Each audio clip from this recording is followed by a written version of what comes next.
The world is not fair, and the sooner you accept this brutal truth, the faster you'll understand why some people give orders that are instantly obeyed while you're constantly ignored, questioned, and disrespected. Right now, while you're reading this, someone less intelligent than you is commanding rooms with nothing but their physical presence. Someone less qualified than you is having their orders followed without question, because they understand something you don't. Language isn't what makes people obey. Presence is. Every time you speak without commanding physical presence, you're inviting disobedience. Every time your body language signals uncertainty, you're announcing that your orders are suggestions. Every time you occupy space apologetically, you're teaching everyone that ignoring you has no consequences. Every time your presence fails to establish dominance, you're surrendering your authority before you even open your mouth. Here's what they don't tell you. Humans are animals. Sophisticated animals with language and technology, but animals nonetheless. And like all animals, we have hardwired responses to physical dominance displays. When someone occupies space powerfully, when someone moves with deliberate control, when someone's body language screams authority, our primitive brain interprets this as dominance. And dominance triggers automatic obedience. Not because it's fair, because it's biology, because it's ancient programming that still controls who we obey and who we dismiss. Right now, you're probably doing everything wrong with your body. You're making yourself smaller when you should be expanding. You're moving nervously when you should be still.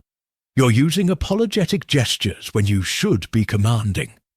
You're physically telegraphing submission and then wondering why nobody takes your orders seriously. And the worst part, you think that being smart, right, or qualified should be enough. It's not.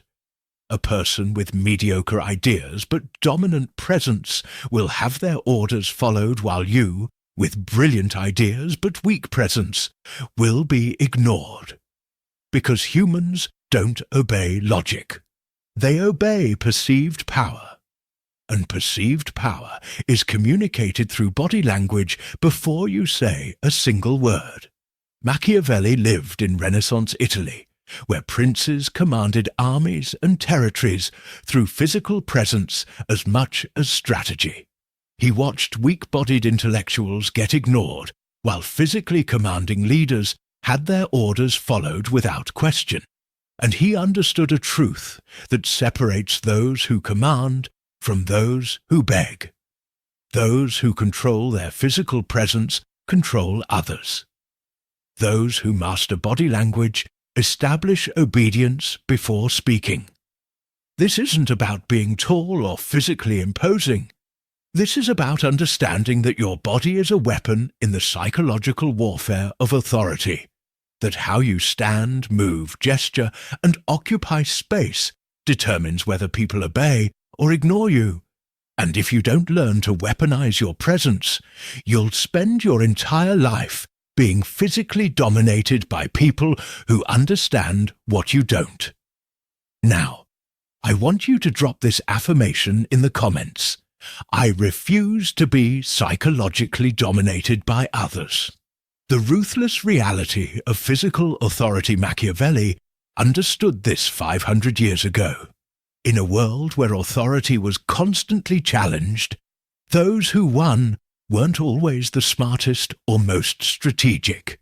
They were the ones whose physical presence commanded automatic obedience. They understood that body language establishes dominance hierarchies faster than any words. That presence creates submission before orders are given. So they mastered their physical weapons. And in doing so, they controlled every dynamic they entered without needing to justify their authority. 1. The deliberate slowness that commands attention. Let's start with the most counterintuitive technique that exists. Slow down your movements. Most people move quickly. Nervous gestures, rapid movements, fidgeting. This broadcasts anxiety and low status. When you deliberately slow your movements, when you move with controlled purpose, when every gesture is intentional rather than nervous, you command attention and signal dominance. Because only someone who controls their environment can afford to move slowly. Prey moves quickly. Predators move deliberately. Here's what happens neurologically when you slow your movements. Others' attention is captured. Fast, erratic movement signals threat or submission. Both trigger avoidance.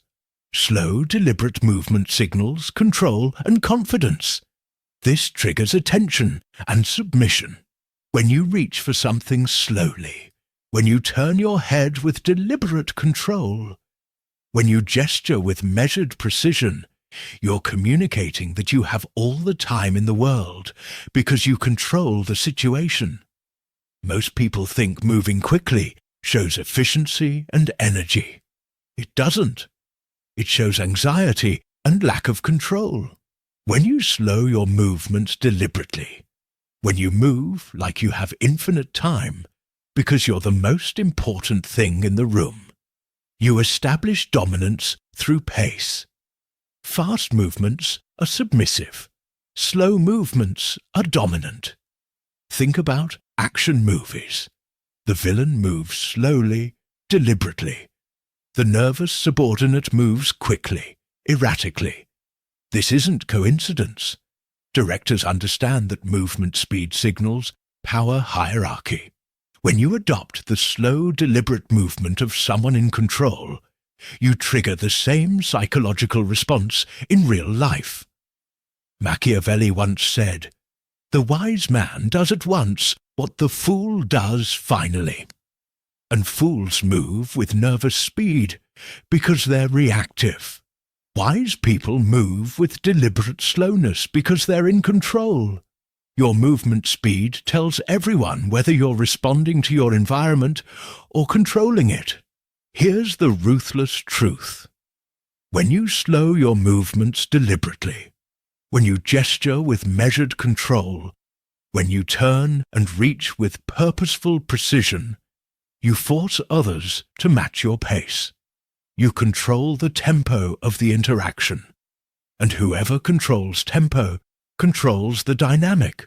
When you practice moving deliberately slowly, when you eliminate nervous quick movements, when every gesture is controlled and purposeful, people unconsciously register you as dominant and their orders-following instinct activates before you speak. I want you to drop this affirmation in the comments. I control my focus. 2. The space dominance through physical expansion. Pay attention to this because it's one of the most visible dominance displays that exists. Take up space. Not apologetically, dominantly. Most people make themselves physically smaller. Shoulders hunched, arms tucked, legs together, occupying minimal space. This signals submission. When you deliberately expand your physical presence, shoulders back, chest open, arms away from body, legs apart in stable stance, you claim territory. And territory claim is a dominance display that triggers automatic submission in others. Here's what happens when you expand your physical presence. You signal confidence and power. Humans and all primates associate physical expansion with dominance. Alpha males in primate groups literally make themselves larger. Chest out, arms spread. This isn't cultural. It's biological. When you adopt expansive posture, you trigger ancient recognition of dominance that bypasses rational thought. Most people think taking up space is rude or arrogant. It's not. It's biological communication of status. When you sit with legs spread, when you stand with wide, stable stance, when you place your arms on armrests claiming them, When you lean back, taking vertical space, you're communicating that this space is yours. And others unconsciously register that claim and submit to it. Think about leadership photos. Powerful people sit with expansive posture. Submissive people make themselves small. The powerful person's arms are on the armrests, legs spread comfortably, chest open. The subordinate's arms are tucked, legs together, hunched forward. Same room, different body language. Completely different power dynamic. Machiavelli understood that everyone sees what you appear to be. Few experience what you really are. When you appear to own space through expansive posture, you're perceived as dominant. When you make yourself small, you're perceived as submissive. Your actual authority matters less than what your body language claims. Here's the uncomfortable truth. Space dominance is territorial claim. When you expand and claim space, you're announcing ownership. Others must either challenge that claim or submit to it. Most people submit unconsciously, because challenging requires conscious effort and risk. When you practice expansive posture, when you claim space with your body, when you refuse to make yourself smaller to accommodate others' comfort, you establish physical dominance that makes your orders feel like they come from someone who owns the space and therefore owns the authority. I want you to drop this affirmation in the comments. I choose clarity over arrogance. 3. The stillness that creates psychological pressure. Here's a technique that amplifies every other form of presence. Be still. Most people are constantly moving, shifting weight, fidgeting, adjusting position, unnecessary movements. This reveals nervousness and destroys authority. When you become completely still, when you eliminate all unnecessary movement, when you hold position with controlled immobility, you create psychological pressure that makes others uncomfortable and compliant. Here's why stillness is so powerful. Movement dissipates energy. Stillness concentrates it. When you're completely still while giving orders, all attention focuses on your words, because there's no physical distraction. Additionally, stillness signals complete confidence and control. Only someone with nothing to fear can remain perfectly still while being observed and challenged. Most people fidget because stillness feels uncomfortable. That discomfort is exactly why it's powerful. When you train yourself to be still despite discomfort, when you hold position without shifting or fidgeting, when you speak from complete physical stillness, you appear more controlled, more confident, more worthy of obedience than someone whose body betrays nervousness. Think about military commanders or experienced leaders. They can stand perfectly still while addressing subordinates. No shifting, no fidgeting, no nervous adjustments. This stillness communicates absolute control. Compare that to someone who shifts weight constantly, adjusts clothing, touches their face while speaking. Same words, different presence, completely different compliance rate. Machiavelli once said, "Men in general judge more from appearances than from reality." The appearance of someone who can remain completely still while commanding is someone in complete control. The appearance of someone who fidgets is someone nervous and uncertain. Your stillness or movement determines how seriously your orders are taken. Here's the ruthless truth. Every unnecessary movement is a tell that reveals your emotional state. When you eliminate tells through complete stillness, you become unreadable. And unreadable people are psychologically intimidating because others can't predict or assess them. That intimidation creates compliance.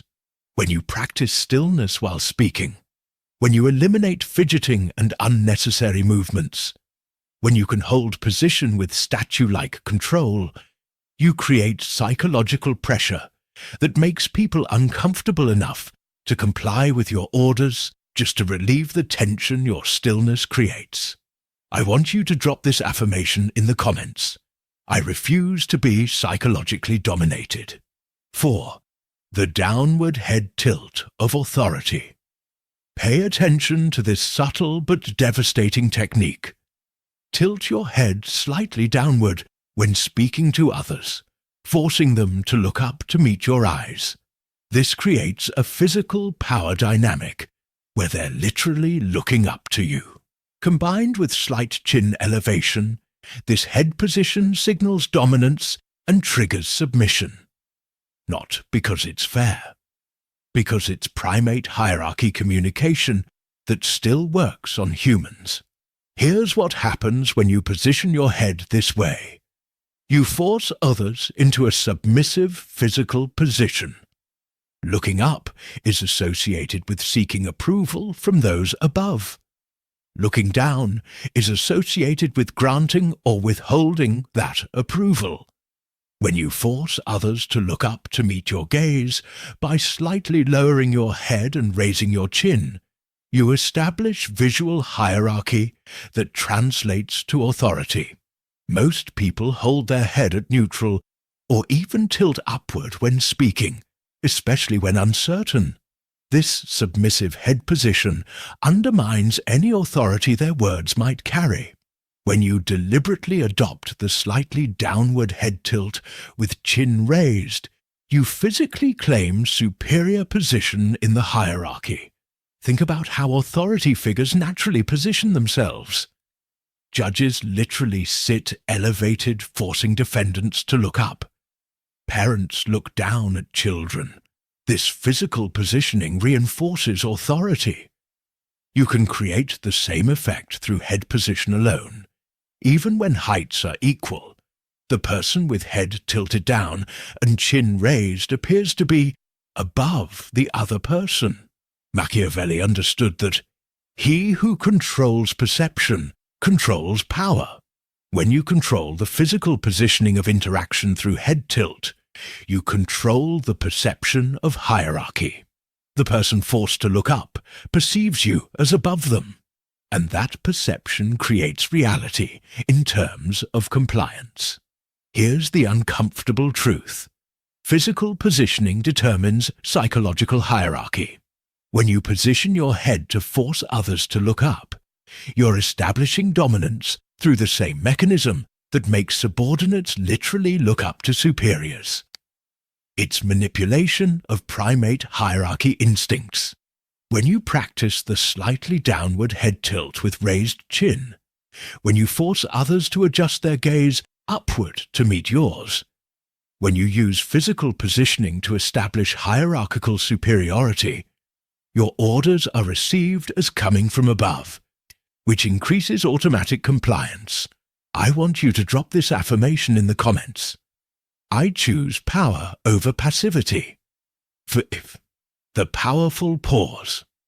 Before speaking, here's a technique that makes your orders land with devastating force.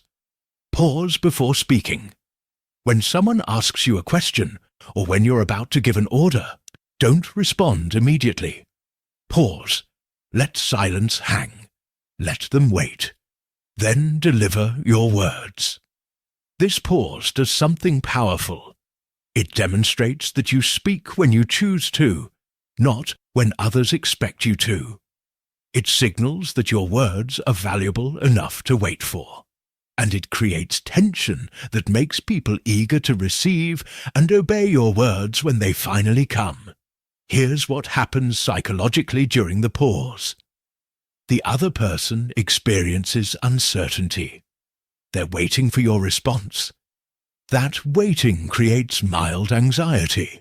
When you finally speak after the pause, they experience relief and are more likely to comply just to resolve the tension.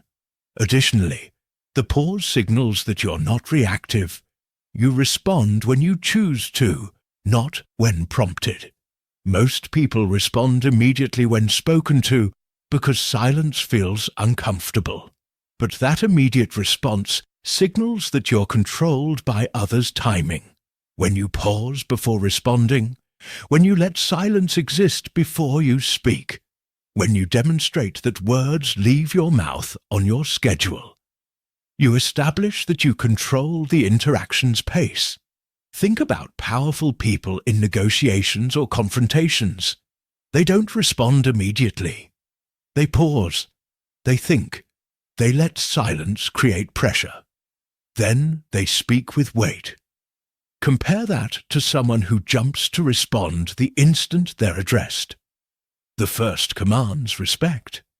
The second appears desperate to please. Machiavelli once said, "The prince controls not the wise, but the obedient." When you control timing through pauses, you make others obedient to your pace. They wait. They anticipate. They value your words more because they had to wait for them. And valued words are obeyed more readily than cheap, immediately given responses. Here's the ruthless truth. Immediate responses seem eager and low value. Paused responses seem deliberate and high value. Same words, different delivery, completely different compliance rate. The pause makes your orders seem more considered, more important, more worthy of obedience. When you practice pausing before giving orders, when you let silence create tension before you speak, when you demonstrate that your words come when you choose, not when others demand, your orders carry more weight and trigger more automatic compliance. I want you to drop this affirmation in the comments. I choose awareness over virtue. 6. The asymmetric facial expression. Pay attention to this advanced technique because it's subtle but psychologically powerful. Maintain asymmetric facial expressions. One side of your face showing slight intensity or disapproval, the other more neutral. This creates cognitive dissonance in observers. They can't quite read your emotional state, which creates uncertainty. And uncertainty creates compliance, because people want to resolve the confusion by doing what you've ordered to see if that resolves the ambiguous facial signal. Here's why asymmetry works. Humans rely heavily on facial expressions to predict behavior and assess threat. When your face shows clear symmetrical emotion, you're easy to read. When your face shows asymmetric or mixed signals, slight smirk on one side, neutral on the other, or intensity in one eye and calm in the other, you become unreadable. This triggers mild anxiety that makes people more compliant just to reduce their uncertainty. Most people show symmetrical, clear expressions because that's natural and comfortable. But natural and comfortable don't create compliance. Slight asymmetry in expression, which can be trained, creates the psychological effect of being unpredictable and slightly threatening. You're not clearly angry, which triggers defense. You're not clearly happy, which invites familiarity. You're ambiguous, and ambiguous authority is obeyed faster because people don't know the consequences of disobedience. Think about actors playing intimidating characters. They often use asymmetric expressions, one eyebrow raised, slight smirk on one side of mouth, one eye more intense than the other. This creates the "don't mess with this person" feeling. You can use the same technique in real authority situations. Machiavelli understood that it is better to be feared than loved if you cannot be both. Asymmetric expressions create healthy fear, not terror, but uncertainty about your reaction. People obey because they're not sure what happens if they don't. That uncertainty is more powerful than clear emotion.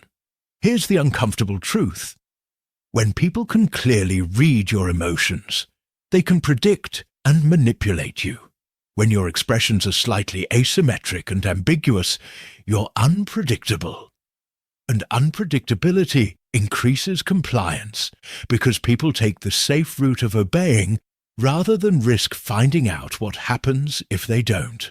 When you practice slight asymmetric expressions, when you don't give clear emotional reads, when you maintain ambiguity in your facial signals, people become more uncertain and therefore more compliant with your orders, because compliance is the safest response to ambiguous authority. I want you to drop this affirmation in the comments. I control my focus. 7. The strategic physical touch. Here's the final technique that's powerful but must be used carefully.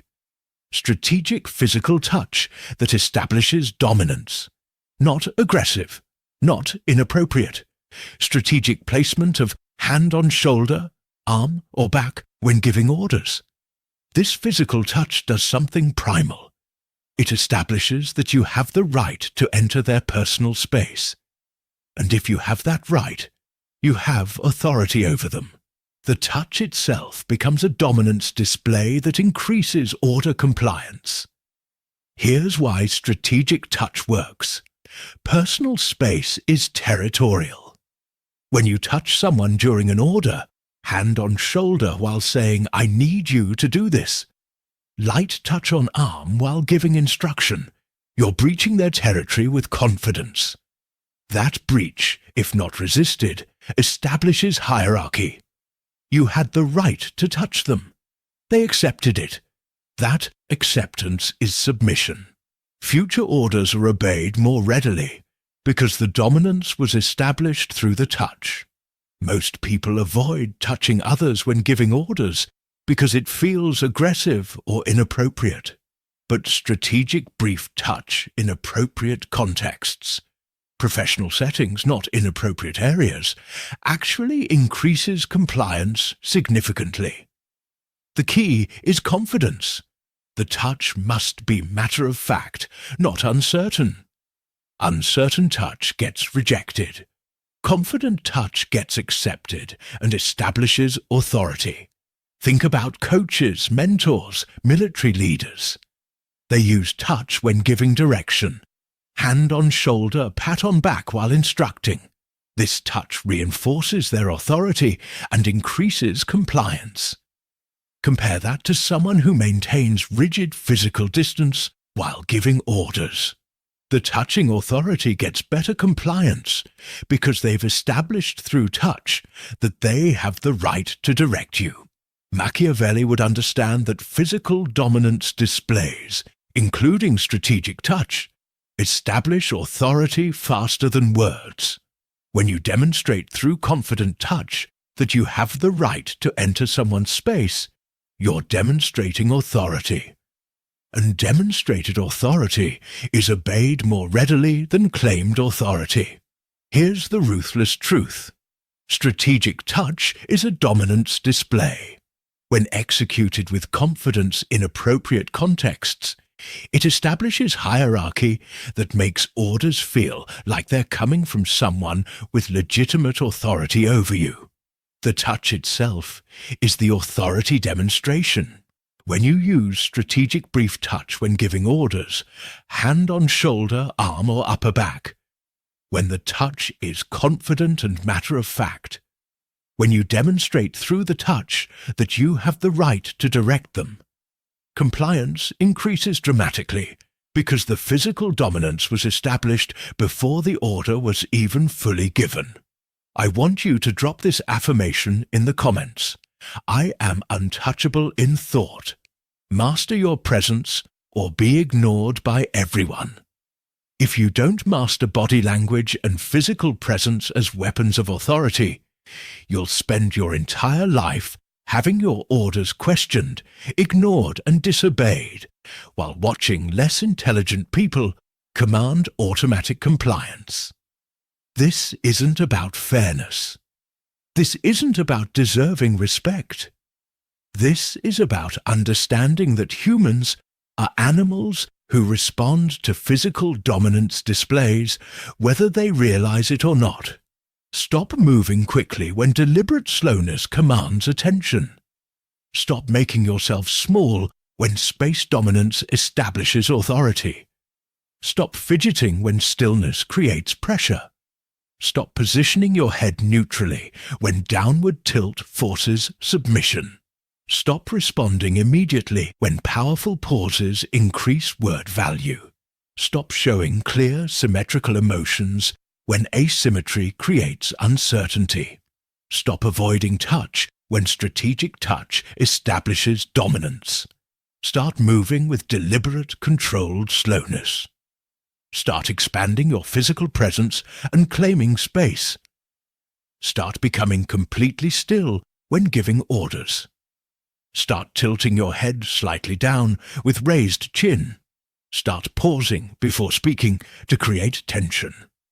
Start using slightly asymmetric expressions to remain unreadable.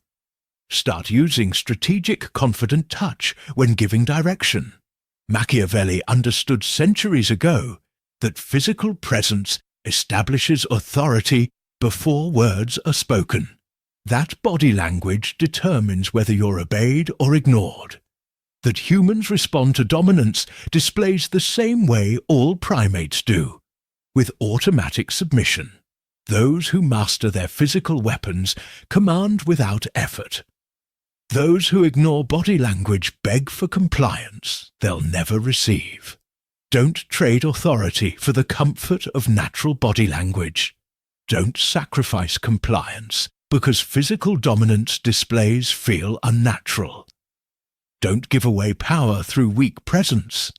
The people worth commanding will submit to superior presence. The people worth leading will follow someone whose body language screams authority. The world doesn't reward intelligence. It rewards presence. And presence is communicated through body language that establishes dominance before you ever open your mouth. Every order you give is received through the filter of your physical presence. Make that presence dominant, or accept being ignored. Machiavelli would remind you that those who master their physical weapons are never physically dominated. And mastering body language, movement, space, stillness, position, timing, expression, touch, is mastering the first language of power that all humans still speak and respond to. If you remember nothing else from this message, remember this. Your body language establishes authority before your words claim it. Weak presence makes your orders suggestions. Dominant presence makes your orders commands that are automatically obeyed. If this video transformed how you think about physical presence and authority, hit that like button. Share it with someone whose orders are constantly ignored despite their competence. And subscribe to this channel, because we're going to keep exposing the brutal reality of dominance that most people are too afraid to discuss. Now I want you to drop this final affirmation in the comments. I am untouchable in thought. Outthink the crowd. Stand unshaken. Rule yourself. Now stop being ignored and start being obeyed.